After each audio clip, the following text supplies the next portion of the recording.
ভারতের 18তম লোকসভা নির্বাচনের চতুর্থ ধাপের ভোট গ্রহণ চলছে।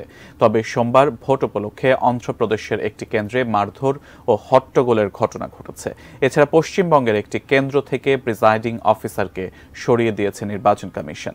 ভারতের সংবাদ মাধ্যম এনডিটিভি জানায়, অন্ধ্রপ্রদেশের গুন্টুর জেলার তেনালির একটি ভোট কেন্দ্রে শাসক দল তেনালির ওয়াইএসআর কংগ্রেস পার্টির বিধায়ক এ শিবকুমার এক ভোটারকে চড় মারেন।